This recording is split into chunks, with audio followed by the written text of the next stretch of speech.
अस्सलाम वालेकुम class 3। I hope कि आप सब ठीक होंगे बच्चों। तो आज हम स्टार्ट करेंगे chapter number 11 the solar system. तो सबसे पहले हमारे लिए ये क्लियर करना ज़रूरी है कि सोलर सिस्टम है क्या। अ solar system is made up of large star and all the planet that orbit that star. Solar system क्या है कि एक लार्ज स्टार है। देखिए ये सन, ये हमारा है सन, ये क्या है, एक लार्ज स्टार है और इसके इर्द गिर्द क्या है, बहुत सारे प्लैनेट जो है ऑर्बिट कर रहे हैं, यानी ऑर्बिट मतलब घूम रहे हैं। तो इनमें ये एक हमारी अर्थ भी है जो कि तीसरे नंबर पे आती है, घूम रहे हैं। तो इस सिस्टम को, एक लार्ज स्टार के इर्द गिर्द प्लैनेट के ऑर्बिट करने को यानी घूमने को क्या कहते हैं, सोलर सिस्टम। ये सोलर सिस्टम वो है जिस पर हम रहते हैं। तो इसके तरह के और भी बहुत सारे सोलर सिस्टम हमारी यूनिवर्स में पाए जाते हैं, यानी हमारी कायनात में पाए जाते हैं। तो नेक्स्ट है सन। सबसे पहले हम पढ़ते हैं सन, जो हमारा क्या है, लार्ज स्टार है जिसके गिर्द हमारी अर्थ ऑर्बिट करती है, घूमती है। Sun is the largest body and the centre of our solar system, यानी कि ये हमारे सोलर सिस्टम के सेंटर में पाया जाता है, जिसके इर्द गिर्द बाकी प्लैनेट घूम रहे हैं, ऑर्बिट कर रहे हैं, यानी कि घूम रहे हैं। द सन, सूरज इज द लार्जेस्ट, सबसे बड़ी बॉडी, एंड और द सेंटर, मरकज में यानी दरमियान में, आर सोलर सिस्टम, हमारे सोलर सिस्टम। ये देखें, ये सन है, ये सेंटर में सन है, उसके क्या है, उसके गिर्द हमारी अर्थ क्या है, ऑर्बिट कर रही है, यानी कि घूम रही है। और ये जो मून है, ये मून हमारी अर्थ के गिर्द घूम रहा है, यानी कि चांद। उसके बाद क्या है कि इट इज़, सन हमारे लिए क्यों इम्पोर्टेंट है, it is important for life on earth, earth पर जिंदगी के लिए, यानी कि ह्यूमन, एनिमल्स, प्लांट्स, इन सब की सर्वाइवल के लिए ज़रूरी है। एज एनर्जी के तौर पर, क्योंकि इससे हमें एनर्जी मिलती है, पावर मिलती है। From the sun provides heat and light, जो हमें क्या, हीट भी प्रोवाइड करता है यानी कि टेम्परेचर, और लाइट यानी कि रोशनी भी प्रोवाइड करता है। और ये हमारी लाइट का नेचुरल रिसोर्स कौन सा है, सन। उसके बाद आता है कि like the earth and the moon, earth and the moon, the sun is shaped like a sphere. इधर एक हमारा क्वेश्चन भी बनता है कि how shape of sun, sun की शेप कैसी है, सूरज की शेप कैसी है, तो कैसी है, अर्थ, हमारी अर्थ और मून की तरह इसकी भी शेप स्फीयर है, यानी कि गोल है। बैजवी, बिल्कुल गोल भी नहीं है, बैजवी लाइक है। इट इज़ अ ह्यूज, ये क्या है, ह्यूज बॉल है, बहुत बड़ी बॉल है, यानी गेंद की तरह। Of hot gases, hot gases यानी कि गर्म गैसेज। आपको पता है कि सन कितना गर्म होता है। The sun is actually a small star, हकीकत में क्या है, एक छोटा स्टार है, ये स्टार है। लेकिन बाकी जो हमारे लेकिन ये बड़ा क्यों कहा क्या है, ऊपर हमने पढ़ा था कि लार्जेस्ट बॉडी है, सबसे बड़ी। तो बड़ा क्यों क्या है कि through small through it look bigger than the other, क्योंकि ये बाकी सबसे बड़ा है। वैसे तो स्मॉलेस्ट है लेकिन बाकी सब स्टार से बड़ा है, because is closer to earth, ये अर्थ के ज़्यादा करीब है, इसलिए हमें सबसे बड़ा नज़र आता है। उसके बाद है the planet travel around the sun, वो प्लैनेट जो सन के गिर्द क्या करते हैं, घूमते हैं, ट्रैवल करते हैं, सफ़र करते हैं। सन अलोंग देयर पाथ, अपने पाथ में, सन के पाथ मतलब सन के इर्द गिर्द, जैसे कि मैंने ये बनाया। तो these path are known as orbit, इस पाथ को क्या कहते हैं, ऑर्बिट कहते हैं। ये जिस पाथ में ये घूम रहे हैं उसके गिर्द, सन के गिर्द, उसको क्या कहते हैं, ऑर्बिट कहते हैं। तो यहाँ पे एक क्वेश्चन बनता है, डिफाइन ऑर्बिट्स, ऑर्बिट्स क्या है। The planet travel around the sun along their path, these paths are known as orbit. They do not crash into each other, crash मतलब एक दूसरे से नहीं टकराते, बिकॉज क्योंकि each planet travel along a different orbits. क्या कह रहे हैं कि ये जो है ये आपस में नहीं टकराए, क्योंकि ये अपने अपने ऑर्बिट, ये यहाँ पे अगर ट्रैवल कर रहा है तो वो इससे इतने डिस्टेंस पर दूसरा प्लैनेट ट्रैवल कर रहा है, यानी घूम रहा है। तो प्लैनेट्स एंड, ये आपको फिल इन द ब्लैंक्स में भी आ सकता है कि planets and moons have dash of their own, यानी नो लाइट ऑफ देयर, इनकी अपनी कोई रोशनी नहीं होती। मून और अर्थ की अपनी कोई रोशनी नहीं होती, बाकी प्लैनेट की बात कर रहे हैं, अर्थ भी प्लैनेट है। दे रिफ्लेक्ट द सनलाइट, ये क्या करते हैं, रिफ्लेक्ट करते हैं सनलाइट। इनको रोशनी कहाँ से मिलती है, जब सूरज की रोशनी इन पर आके पड़ती है तब। नेक्स्ट है रेवोल्यूशन ऑफ द अर्थ की रेवोल्यूशन। ये देखिए, ये सन और इसके गिर्द क्या रिवॉल्व कर रहा है, यानी घूम रहा है हमारी अर्थ। ये अर्थ है, अर्थ सन के गिर्द भी घूमती है और ये खुद के एक्सिस के गिर्द भी घूमती है। ये घूमती हुई जैसे एक बॉल है, उसको अगर हम फेंकते हैं तो वो क्या है, वो घूमती हुई आगे तक जाती है। तो ये खुद भी घूम रहा है अपने ही एक्सिस के गिर्द घूमती हुई, इसके सूरज के गिर्द क्या कर रही है, अपने एक्सिस के गिर्द घूमती हुई सूरज के गिर्द ऑर्बिट कर रही है, रिवॉल्व कर रही है, यानी घूम रही है। तो वो कह रहे हैं, do you know how long it take of our earth to orbit travel all the way around the sun. कह रहे हैं कि क्या आप जानते हैं कि ये जो अर्थ है वो सन के गिर्द जो अपना ऑर्बिट एक रेवोल्यूशन कंप्लीट करती है, उसमें कितना टाइम लगता है। तो यहाँ पे बताया गया इट टेक 365 डेज, उसमें 365 दिन लगते हैं, मतलब एक साल 5 और 5 घंटे 48 minute 48 minute and 46 second 46 second लगते हैं। This is called revolution. इसको क्या बोलते हैं, रेवोल्यूशन, जिसमें ये एक अपना पूरा क्या चक्कर कंप्लीट करती है, मुकम्मल करती है।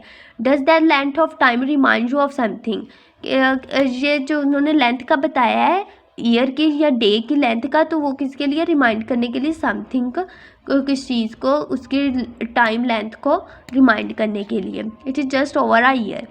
दैट इज़ हाउ ये इज़ है हाउ कैसे एस्ट्रोनॉमर वर्कआउट, एस्ट्रोनॉमर्स जो है वर्क करते हैं out how long to make a year, मतलब वो एक ईयर की लेंथ को कैसे में ये करते हैं कि 3 डेज़ को काउंट करिए, 365 डेज़ बनते हैं तो एक साल होता है। तो वो इस 365 डेज़ में अर्थ जो है वो रेवोल्यूट करती है, यानी कि ज़मीन के उसके सन के गिर्द घूमती है। The time it take for this time क्यों इतना लिया जाता है, the earth to travel all the way around the sun, all the way हर तरीके से क्या करती है, अराउंड द सन के गिर्द घूमती है एक साल में। तो उसके बाद आ जाते हैं, इधर हमने बात की एस्ट्रोनॉमर्स। अब एस्ट्रोनॉमर्स कौन होते हैं, तो इधर आप बताएंगे कि astronomers is someone who study thing in space, जो स्पेस में जितनी भी चीज़ें हैं उनको स्टडी करते हैं, यानी कि ये प्लैनेट स्टार्स वगैरह हैं, स्मॉलर बॉडीज़ हैं, और छोटे छोटे आपको आसमान पे रॉक्स भी, जो कि हम बच्चे वैसे तो हमें नज़र नहीं आते, कि हम सेटेलाइट्स के ज़रिए उनको देख सकते हैं। तो क्या है, स्पेस में वो इनको स्टडी करते हैं, उनको बोलते हैं एस्ट्रोनॉमर्स। तो इसके लिए क्वेश्चन बनता है हु इज़ एस्ट्रोनॉमर। इसके लिए आंसर आएगा astronomer is someone who study things in space. उसके बाद है, इधर है rotation of the earth also spins on its axis. मैंने आपको बताया कि अर्थ जो है वो सन के गिर्द तो रेवोल्यूट करती है, वो खुद के एक्सिस के गिर्द भी घूमती हुई रिवॉल्व करती है, रेवोल्यूट करती है। तो उसको क्या कहते हैं, उसका खुद के एक्सिस के गिर्द घूमना क्या है, रोटेशन कहलाता है। The earth also spin on its axis, this is movement is called rotation, it completes one rotation. ये रेवोल्यूशन के अर्थ जो है रेवोल्यूशन सन के गिर्द कितने टाइम में कंप्लीट करती है, 365 डेज, यानी एक साल 5 घंटे 48 मिनट 46 सेकंड। और इसको क्या कहते हैं, रेवोल्यूशन। और जिस खुद के एक्सिस के गिर्द कितना टाइम लेती है एक चक्कर मुकम्मल करने में, 24 आवर्स, यानी कि एक दिन पूरा, विच इज़ 1 डे, जो कि एक दिन बनता है।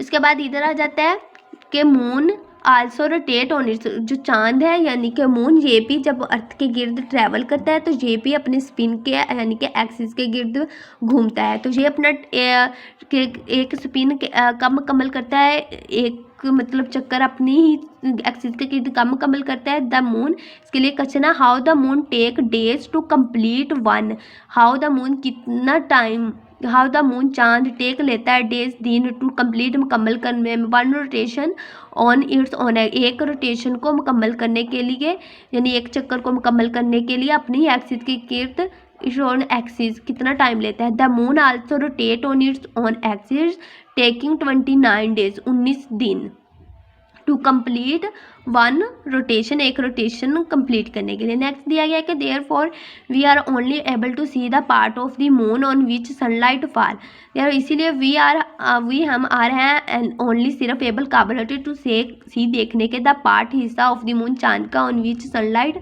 जिस पर सूरज की रोशनी पड़ी होती है फॉल गिर रही होती है। This explain why the shape of the, ये बात किस चीज़ को एक्सप्लेन करती है कि वजाहत करती है कि why the shape of the moon in the night, रात के टाइम स्काई पर कीप्स चेंजिंग, क्योंकि दिन के टाइम तो वो पूरा कंप्लीट अगर नज़र आ रहा होता है तो कंप्लीट नज़र आ रहा होता है क्योंकि उस पर सूरज की रोशनी पड़ी होती है। रात के टाइम क्या होता है वो आधा छुपा सा होता है, तो क्या वो जब अपनी एक्सिस के गिर्द कंप्लीट कर रहा होता है तो उसका कुछ हिस्सा जो होता है वो रोशनी से, सन की रोशनी से पीछे चला जाता है, उस पर रोशनी नहीं पड़ रही होती, बैक साइड पे आ जाता है, तो इसलिए the moon in the night sky keep changing, the moon also goes around the earth and take 29 days to complete one circle, एक सर्कल का कंप्लीट करता है वन सर्कल 29 डेज। जब वो क्या जाता है घूम गर्दश कर रहा होता है अर्थ के गिर्द तो वो अपनी एक्सिस के गिर्द 29 डेज में एक रोटेशन कंप्लीट करता है।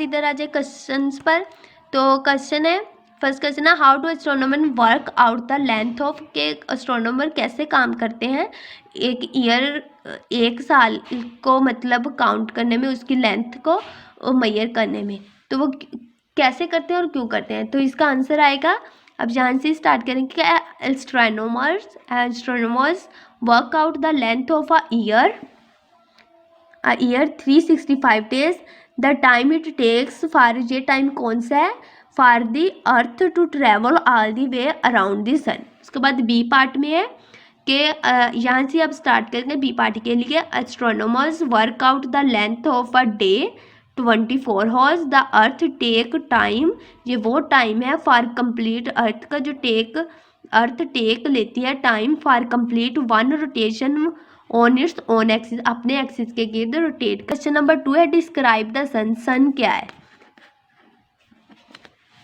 तो हमने इधर पढ़ा कि the sun is the largest body and centre of our solar system, it is important for life on earth as energy from the sun provides heat and light. Question number 2 का answer भी बता दिया। अब next है what is revolution, और दूसरी part B में है रोटेशन। रेवोल्यूशन क्या है, इसका आंसर यहाँ से बनेगा अर्थ टेक, इट की जगह आ जाएगा earth take 365 days 5 hours 48 minutes and 46 second for revolution around the, for revolution आप क्या लिखेंगे इसके बाद 46 second for revolution around the sun, earth takes, it की जगह अर्थ लिखेंगे, earth takes 365 days 5 hours 48 minutes and 46 second for revolution around the, for revolution REVOLUTION around the earth called revolution. इसको क्या बोलते हैं, रेवोल्यूशन। जहाँ आप बोलेंगे यहाँ पे 46 सेकेंड ऑर्बिट्स अराउंड दी सन। उसके बाद आ जाता है क्वेश्चन नंबर 3 का बी पार्ट रोटेशन। तो इसका rotation of the earth also spin on its axis, this movement is called rotation, ये आ जाती है रोटेशन के लिए। तो आप इसके लिए क्या लिखेंगे, the earth also spin on its axis, this movement is called rotation. तो आज के लेक्चर में हमने chapter number 11 the solar system का पेज 70 और 71 कंप्लीट कर लिया। अब जो हमारा चैप्टर का पार्ट रह गया वो हम नेक्स्ट लेक्चर में पढ़ेंगे, तो आप प्लीज़ इसको लर्न कर लीजिएगा। अल्लाह हाफिज़।